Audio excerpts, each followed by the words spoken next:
So I recently got myself into Jurassic World Evolution 3, and it's some of the most fun I've had in a long while playing a video game. I love dinosaurs, and being able to create parks gets my creative side going, but I kind of wanted to challenge myself at least a little bit. So I hopped into sandbox mode and set up a custom challenge, making a 5-star park, but without any dinosaurs. I figured it wouldn't be too hard, given the species goal would only be 12, with the appeal modifier being the main hurdle to overcome. And after tweaking far too many settings that will come back to bite me later, I generated an island and got right into it. Starting off, things weren't too bad. The park started out organized and functional, but it never really stays that way. It got uglier very quickly, as it usually does with my challenge builds, but it is what it is. In any case, I had to get my first species into the park, so after getting myself some rather shoddy scientists, I built an enclosure and I made some Lystrosaurus. So these fellas, despite having the name Saurus in their name, aren't actually dinosaurs. Otherwise, I wouldn't be including them in the park. Quite a few dinosaurs actually don't have the word Saurus in their name, and vice versa with a lot of different animals, but again, it's a little confusing for anyone who doesn't really dig deeper than surface level. After all, scientific naming conventions can be a little complicated. That aside, with some of my Lystrosaurus now in the park, the guests started to come in, but I did need some more animals to spice things up. And, as it so happens, Dimetrodon is the perfect choice, as, outside of Lystrosaurus, they're the only other species that isn't an aviary or a lagoon animal that isn't a dinosaur.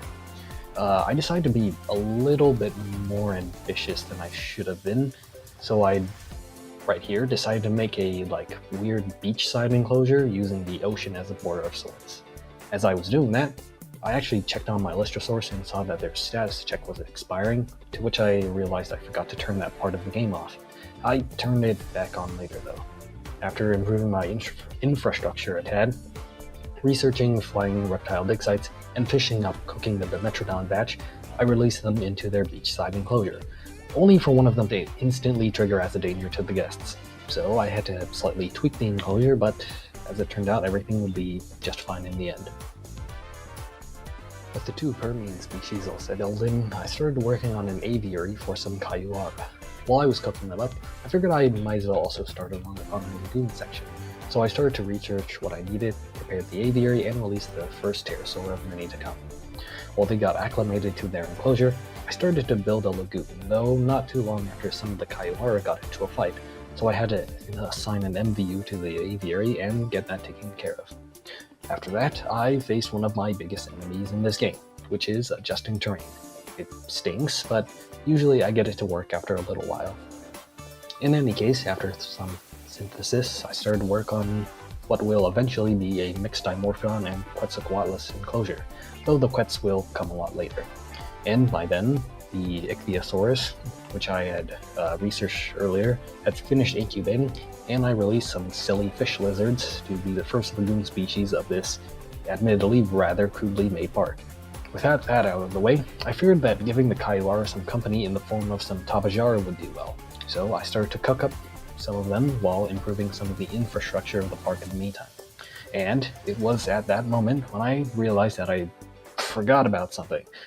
I actually was starving my animals. Remember when I said that I tweaked the mechanics for this challenge? Well, obviously one change was no power requirements, but in between my rather haphazard changes and fiddling around, I forgot that I didn't customize the settings so that my animals wouldn't starve to death. If you haven't noticed, I am a little bit stupid, so it wasn't entirely surprising that something would get messed up eventually.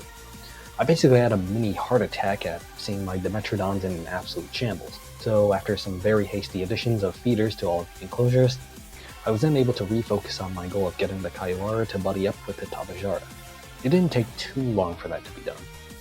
And, after making sure my Dimetrodon were well fed, I realized I was barely on the cusp of a 2-star park, so after preparing a lagoon for some Dunkleosteus that I wanted to bring in later, also getting the Tropiognathus dino prepared, and a narrative event that tips my income over a contract threshold, I had myself a 2-star park. While my appeal was still in the absolute gutter, I was definitely making progress, and in around an hour no less. I decided to stop then and continue on later. I know this is a really short video, especially for effectively 1 hour of me tinkering around the park, but hopefully part 2 will be longer, so keep an eye out for that, since, after all, I won't be getting a 5-star park in just a few hours. And if you liked what you've seen so far, please consider dropping a like and subscribing, as I would appreciate it very much. In any case, thank you for watching.